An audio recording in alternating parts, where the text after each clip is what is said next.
ഇടുക്കി ജില്ലാ ആസ്ഥാന മേഖലകളിലേക്ക് എത്തുന്ന വിനോദസഞ്ചാരികൾ വൈദ്യുതി ബോർഡിന്റെ അനാസ്ഥയാൽ കേസിൽ കുടുങ്ങുന്നു. ഡാമിന്റെ നിശ്ചിത പരിധിയിൽ ക്യാമറ ഉപയോഗിക്കരുതെന്നറിയാതെ പലരും ദൃശ്യങ്ങൾ പകർത്തുന്നതാണ് കേസിൽ കുടുങ്ങാൻ കാരണമാകുന്നത്. വിനോദസഞ്ചാരികൾ ഡ്രോൺ പറത്തിയും മൊബൈൽ ഫോൺ ക്യാമറ ഉപയോഗിച്ചും ഇവിടെ ചിത്രങ്ങൾ പകർത്തുക പതിവാണ്. ഇക്കൂട്ടരെ പോലീസ് പിടികൂടി കേസെടുക്കുകയും ഡ്രോൺ ഉൾപ്പെടെ കോടതിയിൽ ഹാജരാക്കുകയും ചെയ്യും. വൈദ്യുതി ബോർഡാകട്ടെ പ്രദേശത്ത് ഒരു മുന്നറിയിപ്പ് ബോർഡ് സ്ഥാപിച്ചാൽ സഞ്ചാരികൾ കേസിൽപ്പെടാതിരിക്കുമെങ്കിലും ബോർഡ് തികഞ്ഞ അനാസ്ഥയാണ് കാണിക്കുന്നത്. ഇടുക്കി ജില്ലാ ആസ്ഥാനത്തെത്തുന്ന സഞ്ചാരികളാണ് അക്ഷരാർത്ഥത്തിൽ കെണിയിൽപ്പെടുന്നത്.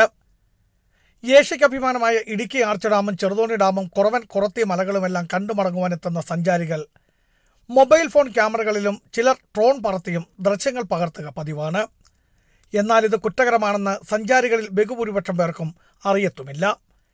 യൂട്യൂബർമാർ അണക്കെട്ടിലെ ജലാശയത്തിലിറങ്ങി വരെയും ദൃശ്യങ്ങൾ പകർത്തുന്നത് പതിവാണ്.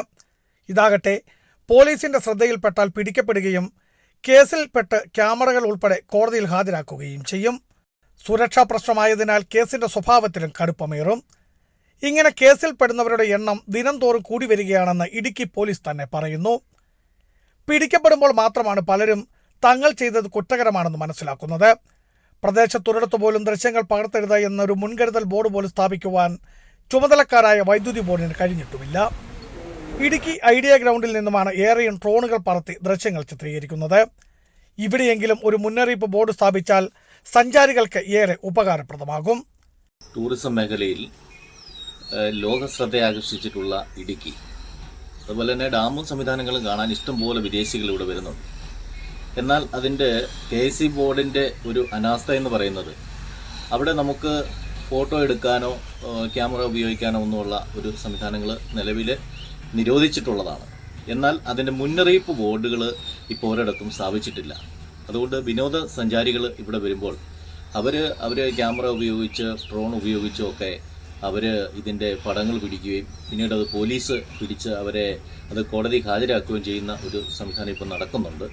അപ്പോൾ അതുകൊണ്ട് എല്ലാ മേഖലയിലും അതീവ സുരക്ഷാ മേഖല എന്ന നിലയ്ക്ക് ഡാമിൻ്റെ പരിസരത്തും അതുപോലെ ഈ നമ്മുടെ ഈ ടൂറിസ്റ്റുകൾ കൂടുതലായിട്ട് വരുന്ന സ്ഥലങ്ങളിലെല്ലാം ഇത് ക്യാമറ നിരോധിത മേഖലയാണെന്നുള്ള ഒരു ബോർഡുകൾ സ്ഥാപിച്ചുകൊണ്ട് സഞ്ചാരികൾ വലിയ വില കൊടുത്തു വാങ്ങിയ ക്യാമറകളും മൊബൈൽ ഫോണുകളും ഡ്രോണുകളുമെല്ലാം ഇടുക്കി കോടതിയിൽ ധാരാളമുണ്ട്. എല്ലാം സമാന കേസിൽ കുടുങ്ങിയ തൊണ്ടി മുതലുകളാണ്. വൈദ്യുതി ബോർഡിന്റെ തികഞ്ഞ അനാസ്ഥ കാരണം സഞ്ചാരികൾ ജില്ലാ ആസ്ഥാനത്ത് വെറുക്കുന്ന അവസ്ഥയാണ് ഉള്ളത്. കേസിൽ കുടുങ്ങിയ സഞ്ചാരികളിൽ പലരും പോലീസുമായി വാക്കേറ്റവും പതിവാണ്. എന്നാൽ ഇവിടെ പോലീസ് തികച്ചും നിസ്സഹായരുമാണ്. അടിയന്തരമായി ചെറുതോണി, ഇടുക്കി, പാറേമാവ്, കൊലുമൻ സമാധി മേഖലകളിൽ മുന്നറിയിപ്പ് ബോർഡുകൾ സ്ഥാപിക്കുവാൻ വൈദ്യുതി ബോർഡ് തയ്യാറാകണം. ബിജു വൈശൻ പറമ്പിൽ, ഇടുക്കി വിഷൻ ന്യൂസ്, ഇടുക്കി.